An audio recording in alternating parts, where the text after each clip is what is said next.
മദീനത്തെ പള്ളിയിലിരിക്കുന്ന മുസ്തഫായ നബി തങ്ങളുടെ അടുക്കൽ വന്നിട്ടല്ലേ ഒരാൾ ചോദിച്ചത്, യാ റസൂലല്ലാഹ്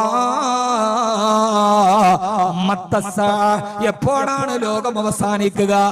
ആ സമയത്താണ് ലോകത്തിന്റെ കൂരിരുട്ടിന്റെ ഉള്ളിൽ വെളിച്ചത്തിന്റെ ദീപശിഖ കൊളുത്തിക്കൊടുത്ത, അന്ധകാരത്തിൽ നിന്ന് ആത്മീയതയുടെ വിളക്കുമാടത്തിലേക്ക് ദീപപ്രകാശത്തെ കൊളുത്തിക്കൊടുത്ത ഹിദായത്തിന്റെയും നുബൂവത്തിന്റെയും നായകനെ നബിയുനാ റസൂലുള്ളാഹ് സല്ലല്ലാഹു അലൈഹി വസല്ലം ചോദിച്ചത്, സഹാബി എപ്പോഴാണ് ലോകം അവസാനിക്കുന്നതെന്നല്ലേ ചോദ്യം.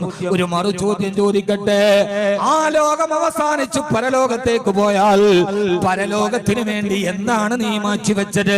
അവിടത്തേക്കുള്ള യാത്രയിൽ നിനക്കെന്താണ് ജീവിതത്തിൽ ബാക്കിയുള്ളത്?